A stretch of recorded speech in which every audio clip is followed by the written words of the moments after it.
El cannabis y su uso medicinal, de eso, esta secuencia es muy importante porque el cannabis hay mucha gente que lo ha venido utilizando como un paliativo del dolor, entre otras cosas, de manera, vamos a llamarle, informal o ilegal, pero hoy día lo tenemos ya legalizado. Vamos a conocer los avances del cannabis como medicina, como ayuda para combatir determinados problemas, con el señor Iván Antesana. Iván, ¿qué tal? Muy buenas tardes. Buenas tardes. Por estar aquí. ¿Qué es cannabis, Iván, por favor? Bueno, el cannabis es una planta que por una casualidad evolutiva empezó a producir una serie de compuestos que son compatibles con compuestos que el propio ser humano fabrica. O sea, en realidad no es una planta milagrosa, es simplemente que los compuestos llamados fitocannabinoides, o sea, cannabinoides vegetales, ¿no es cierto?, que produce esta planta, son muy parecidos a los cannabinoides endógenos que el cuerpo humano produce. Lo que sucede es que esto era algo que no se conocía por mucho tiempo y ha sido postulado ya, digamos, científicamente en el año 1994. Hace muy poco. Entonces, es muy poco, no se enseña en facultades de medicina y no se puede esperar que sea de conocimiento general. En otras palabras, cuando yo consumo este producto vegetal, digamos, esta planta, este cannabis, refuerza lo que yo tengo de cannabis en mi cuerpo. Nosotros tenemos este sistema llamado endocannabinoide que es como un motor autocurativo interno. Entiendo. ¿No? Está diseñado. Moviliza. Así es para lograr la homeostasis. Pero ¿qué es lo que ocurre? Que en realidad, nuevamente mencionando la evolución, nosotros tenemos como 200.000 años de vida como especie. Sí, señor. Pero en las ciudades, ¿hace cuánto tiempo vivimos? Sí, muy poquito. 10.000 años. Sí. Entonces, comparado con lo que somos como especie, no es nada. Así es. ¿Y qué es lo que ocurre? Que la vida en ciudades ha elevado mucho el nivel de estrés. Y se ha descubierto que el estrés eleva unas enzimas que degradan a nuestros cannabinoides internos. En otras palabras, tomarse las gotitas de un extracto de cannabis sí, es como agregarle esa gasolina que se nos ha terminado y el motor empieza a girar de nuevo y empezamos a recuperar el equilibrio. Reactivo el mecanismo que he perdido. Así es. Ahora, el estrés no solamente hay en las ciudades, ¿no? Usted sabe, hay en todas partes. En todas partes, así Oye, es. En la Edad de Piedra, si yo me encontraba con un mamut, me da un estrés tremendo. Ah, por supuesto. Claro. No, sí. Claro que en la ciudad está concentrado esto. Exactamente, ¿no? ¿Y eso es por qué? Porque lamentablemente el Homo sapiens, los psicólogos evolucionistas tienen una frase muy bonita, dicen, vivimos en el siglo XXI con un cerebro de la Edad de Piedra. Efectivamente. O sea, es un cerebro tribal. Es un cerebro tribal, sí. Y eso entonces hace que cuando veamos a mucha gente, claro, viene el estrés. Viene el estrés, pues, el estrés viene efectivamente porque somos muy recientitos urbanos ahorita. Exactamente, sí. Postagrícolas, ahorita también. Así es. La agricultura es de ahorita. Y ahora, bueno, y el asunto es que el cannabis nos pone de cara con un tipo de terapia que es muy diferente al paradigma farmacéutico actual, ¿no? Mucha gente tiene, o sea, el entusiasmo que hay actualmente por el cannabis medicinal, yo diría que es directamente proporcional a la desinformación al respecto. Sí. ¿No? Y el problema es que el cannabis es demasiado complejo, tiene demasiadas sustancias y operan en equipo, en conjunto. Entonces, ¿qué ocurre? Por ejemplo, no, el cannabis no, porque yo conozco a alguien que fuma y que... ¿qué pasa? Es otra cosa. Eso que era la pregunta obvia que venía a continuación. Yo, hasta antes de haber consumido esas gotitas de cannabis, que las he consumido por prescripción médica, dicho sea de paso, claro. Pero no era legal todavía el producto. O sea, se fabricaba clandestinamente. Sí. ¿Recuerda usted ese incidente que hubo cuando ingresa la policía y agarra un montón de plantas, un grupo de madres de familia que lo utilizaban para sus hijos tenían problemas de epilepsia. Con epilepsia, sí, con autismo y con una serie de taras, digamos, neurológicas. Fue un escándalo. Bueno, pero hasta antes de eso, pues uno dice, marimba, marihuana, un pupito, un piticlín, una cosa así. Así es. Siempre hay esa asociación. Exactamente. Pero esto es otra cosa. Así es. Lo que sucede es que cuando se quema la hierba con el fuego, Sí. el calor degrada prácticamente todos los componentes de la planta y nos deja a uno solo, que es el principio activo de la planta, que es el famoso y demonizado tetrahidrocannabinol o THC. THC, Y ese tiene efectos psicoactivos, y cuando uno se manda unas 3 pitadas del porro, del porro, uno, correcto. ¿no? Uno está recibiendo una sobredosis de THC. Ok. Pero cuando se extrae, ¿no?, con los métodos modernos o artesanales incluso, cuando se extrae de la planta, uno está recibiendo no solo THC, sino muchos más cannabinoides, flavonoides, terpenos, y eso tiene un efecto terapéutico que se conoce como el efecto séquito, ¿no? O sea, en equipo. Okay. Y el asunto es que hay muchos componentes allí presentes que por sí solos no hacen nada, pero cuando están juntos, ahí viene el efecto. Potencian. Entonces, eso es lo que yo decía, va en contra del paradigma farmacéutico, porque la ciencia farmacéutica, que es encontrar una sustancia, aislarla y estudiar para ver cómo reacciona. Aislarla, pero sacarla de su hábitat. El cannabis no se puede aislar. No se puede aislar. Pero operan por parejas. Exactamente. Y descubrir cuáles combinaciones son en como más de 300. Ese es el arte. Pues, eso es lo difícil. Es como el tema de los genes, ¿no? El tema del genoma, el tema de la compatibilidad, etcétera. La ley peruana, ¿qué dice ahora sobre esto? Bueno, la ley peruana tiene demasiados vacíos. Demasiados. Bueno, la verdad que es una ley que está así a las justas nomás. Allá. Pero es algo, ¿no? Y las leyes, como todo, es perfectible. O sea, sin duda. El reto ahora es perfeccionar más cosas. Por ejemplo, claro. ¿Qué permite la ley peruana, por ejemplo? La ley ya reconoce, en primer lugar, el valor medicinal de la planta, ¿no?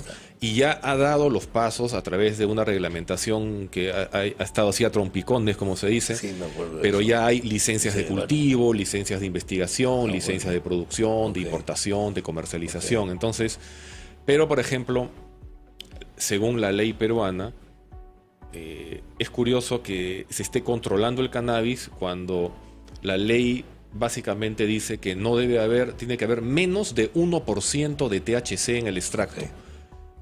Y entonces digo, eso entonces no debería ser motivo de control, porque la propia OMS ha dicho que el CBD, el otro componente que no es alucinógeno, por decir así, de la planta, ese es sustancia no controlada, no regulada. Entonces, ¿para qué regular los extractos de CBD que se están vendiendo aquí? O sea, no tiene sentido. El THC no es el malo de la película, es el que engarza con los receptores cannabinoides que tenemos en las células de nuestro organismo, las abre para que los otros cannabinoides operen. Es como un director de orquesta. En patologías como el cáncer es importantísimo. Y un 1% de THC equivale a decirle al paciente de cáncer, no vamos a pelear por ti. Necesita mucho más. Entonces, según la ley, los pacientes de cáncer no se podrían tratar con extractos de cannabis y no tendrían otra esperanza adicional. Sí, pues ese sería un problema. ¿Para qué se aplica actualmente esta fórmula legal? Bueno, estamos yendo por tramos, por etapas. Digamos que el CBD ha sido uno de los grandes descubrimientos de los últimos, digamos, 10, 12 años de medicina canábica. Ha tomado por asalto una serie de espacios en los deportes, por ejemplo.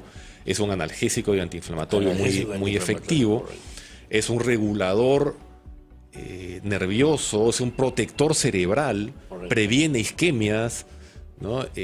Alarga el tiempo de sueño profundo, con lo cual se mejora, se evita el insomnio. Tiene muchas aplicaciones, pero se están descubriendo otros cannabinoides, como por ejemplo, no son descubiertos, ya se conocen hace tiempo, pero sus aplicaciones, por ejemplo, el cannabigerol o CBG, han descubierto que puede matar a las cepas más resistentes del Helicobacter pylori. Entonces puede funcionar como un bactericida, como un fungicida. Y además, en combinación con el CBD, es excelente contra la leucemia. Eso es lo que han descubierto. Oiga, ¿en estos se administra siempre a través de líquido, por vía oral? Es lo óptimo, Eso es lo porque óptimo. los cannabinoides son lípidos, son sustancias grasas. Entonces, todavía no hay mucho desarrollo en la transformación de los cannabinoides para que sean hidrosolubles, ¿Ya? que sería lo más práctico, que se podrían tomar en jarabe, en pastillas, Jarabe, una serie de pastillas, cosas. etcétera. Pero Claro. como son Pero por ahora aceitosos, son gotas por ahora son gotas en aceite, en justamente. aceite. Yo, efectivamente, yo lo que he conocido es unos goteritos de color medio ámbar, Así medio es, marrón, claro. Sí, porque la luz se lo puede afectar.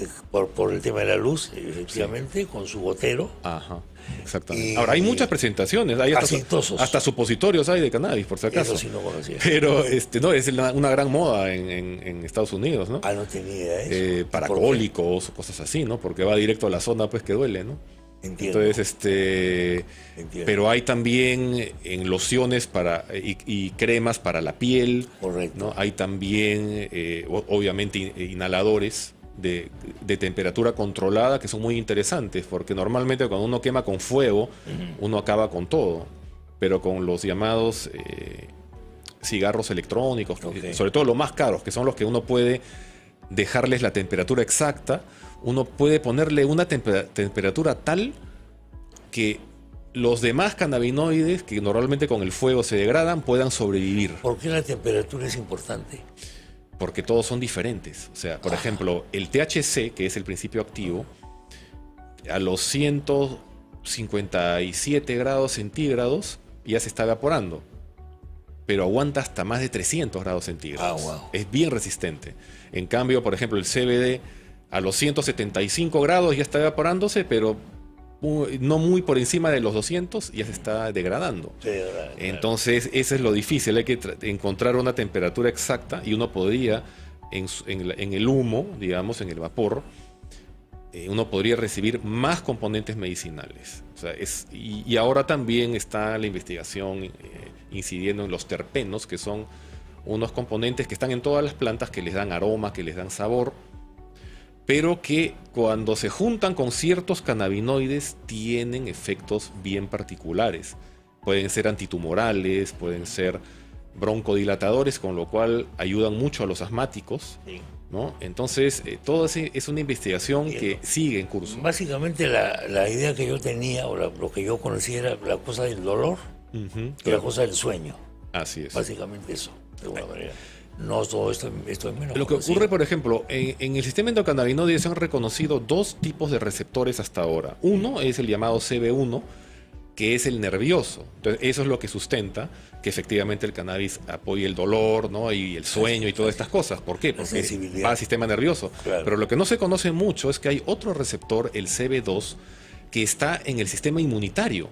Ok. Entonces ahí puede regular enfermedades inmunitarias, por ejemplo el VIH, el lupus, la psoriasis, ¿no? Miastenia gravis, en fin, tantas enfermedades y entre ellas, por su ataque al sistema inmunitario, está el COVID. El COVID, claro que sí. Entonces, ¿Los médicos qué dicen de esto? bueno, es bien particular. Yo cuando estuve llevando una certificación en la Cayetano Heredia, había la mitad eran médicos y la otra mitad eran profesionales de todo De tipo, otras- abogados, ¿no? Ingenieros incluso. Y había mucho entusiasmo y no es como uno podría prejuzgar, ¿no? Los médicos más veteranos, esos son los enemigos Claro. del cannabis y los jóvenes. Y no Una es así. una cosa chamánica, ¿no era Y así? no es así. Ahí me encontré con médicos muy veteranos que pensaban que el cannabis debería ser a la medicina lo que fue en su momento la penicilina, Claro. ¿no? Porque Entonces, lo han probado. pero el asunto es que como no se enseña todavía oficialmente en las facultades de medicina, entonces los médicos, y aquí en el Perú hay varios médicos que prescriben cannabis, Prescriben, sí. que han tenido que quemarse las pestañas Estudiando, leyendo claro, bueno, ellos pero bien- por su bien por ello, cuenta, ¿no? Claro. descargando papers, investigando. Claro. Entonces, eso todavía falta, ¿no? Por ejemplo, la ley me parece que contemplaba una capacitación por parte del Estado, pero viene la pandemia y, Bueno, eso y es un caos el sector salud. Entonces, hay mucho por hacer en ese sentido. Bueno, ¿tú por qué estás en esto, Iván? ¿Por qué te interesa este tema tanto? Bueno, a mí me interesaba desde hacía mucho, más que nada por un lado más social, por el tema de la despenalización, porque yo decía, hey, uno se da cuenta de que, por ejemplo, los que paran fumando porros realmente no son personas violentas, se ríen, ¿no? Y todo, como dice la frase, ¿no? 5 personas que fuman marihuana forman un grupo musical. 5 personas que toman alcohol forman una pelea. Una banda de delincuentes. ¿No? Entonces, el asunto es que yo decía, ¿por qué criminalizar esto? ¿Qué cosa hay detrás? Y me puse a investigar lo que había detrás de las famosas prohibiciones. Y es curioso, pero el movimiento criminalizador más fuerte de la marihuana, que fue en Estados Unidos el año 37, prácticamente no contó con una sola página de evidencia científica. Todos fueron intereses económicos de los algodoneros, de las tabacaleras, de la DuPont, porque la fibra del cáñamo es un rival contra el nylon, por ejemplo. Los periódicos, porque había un proyecto para hacer papel de cáñamo, no de pulpa de árbol. Entonces fueron muchos intereses económicos y todo eso se está empezando a desmontar poco a poco, ¿no? Entonces, ya hemos pasado épocas como la de Nixon, por ejemplo. Nixon fue famoso porque encargó a un amigo suyo, médico, un informe sobre la marihuana porque estaba decidido pues a prohibir, a meter a la cárcel a todo el mundo. Y el médico le presenta el informe y le dice, la marihuana no es adictiva, no es entrada, la entrada a las drogas es el alcohol, que sí es permitido, el alcohol, sí, claro, ¿no? Alcohol, entonces sí, Nixon lo que hizo fue tirar a la basura el informe, prohibirle que lo publicara y llamar a otro que le dijo lo que él quería escuchar. Suele ocurrir eso en la política siempre, ¿no? Sí, exactamente. Utiliza políticamente cualquier Entonces cosa. ha sido un asunto que no tiene mucho que ver con lo que pasa es que la marihuana ciencia. estaba asociada, la marihuana, digo, en aquella época, a la oposición a la guerra de Vietnam, etcétera, etcétera, etcétera, ¿no? Claro, exactamente. Entonces, la oposición, digamos, anti-Nixon y anti otros gobiernos también, pues un poco estaba asociada con esto, ¿no? Claro, a los movimientos de libertades civiles. Las libertades civiles, el pacifismo, el hippismo. Así es, así es. ¿El hippismo consumía marihuana fuertemente? Digo consumía porque ya hippies quedan muy poco, ¿no? Claro, pero O no tanto. consumían de todo, ¿ah? Porque esa época estaba muy de moda el LSD, por ejemplo. El LSD era más consumido. Claro. Y es Losing curioso. the Sky with Diamonds. Exactamente. La canción de los Beatles. Aunque fue casualidad, tengo entendido, sí, ¿no? sí, Pero sí. Pero se lo pusieron ahí. Y cuando hacen la ilustración de la canción, la ilustran con cosas psicodélicas, con cosas... exactamente. Con vuelos. Y esa fue la época que reventó el LSD. Eso fue... Y lo curioso es que el cannabis, y y el LSD, junto con el hongo, la psilocibina, son de las sustancias consideradas prohibidas, son las 3 más seguras. Son las que hay que consumir una cantidad infernal para poderse morir. Claro. O sea, uno dice, la marihuana no mata. No, te puedes morir fumando marihuana. Bueno, claro, sí, ¿sabes cuánto? 15.000 porros, claro. 7.000 porros en 15 minutos. Pero la coca es mucho más efectiva para suicidarte. Claro. La coca sí. Hay otras sustancias que sí son letales. Y la PVC no te digo nada. La PVC. Claro. Y la heroína. Hay todas son sustancias más peligrosas, pero ha habido mucha más represión al cannabis y eso es un absurdo, ¿no? Porque en realidad... ¿Has leído el libro de Escotado sobre las drogas? Sobre las drogas. Lo he revisado así ligeramente, es un erudito. Es una obra monumental. Sí. Es una obra brutal. Y toda la vida el ser humano ha estado buscando estas sustancias. Absolutamente. Escotado es un gran escritor español, un gran científico, filósofo español. Sí. Ha muerto hace poco, hace poco, y tiene 2 libros muy importantes. Uno que se llama Los enemigos del comercio, y el otro se llama Historia general de las drogas o algo parecido. Claro, sí. Este último es probablemente el tratado más completo que hay sobre la materia. Por lo menos que yo conozca, que no soy especialista tampoco, debo decir, pero es muy importante, ¿no? Muy importante. Y algo que escapa, que es pasado por alto, es que cuando los extractos de cannabis se les reduce bastante el THC, que tiene efectos vasodilatadores, baja la presión, la famosa pálida, ¿no? Entonces, la pálida, la cosa está medio... Ajá. Entonces, los efectos distan mucho de ser así. Entonces uno se da cuenta de que, ¿qué tiene esto de droga, no? ¿Has estado alguna vez en alguno de estos coffee shops de Ámsterdam, de Holanda? No, he pasado por Rotterdam, pero no... Por Rotterdam. Yo he estado en uno de ellos, pero en Maastricht. muy interesante, porque yo entré pensando que estaba en un bar Claro. normal, y no, era un sitio donde se vende marihuana. Había incluso en Canadá hace un par de años un proyecto de hacer una cerveza que Sí, no iba a tener alcohol, sino THC. THC, sí. Te decían era una cerveza para que te pongas high Sí. y no para que te emborraches. No sé cómo le habrá ido el proyecto. Bueno, el tema da para muchísimo más, amigos, como ustedes se pueden dar cuenta, pero ya tengo que cerrar el programa, pues. Así es. Así que, Iván, te agradezco mucho la visita, ha sido muy interesante. No, qué ocurrencia en general para cuando Bueno, deseen pues hablar de nada, este tema, seguimos en porque es algo que todavía va a proyectarse mucho en la sociedad Falta peruana, mucho, estamos tiene en los mucho para inicios. desarrollarse y esperemos bastante todavía. Estamos en los inicios. Iván Antesana, señoras y señores.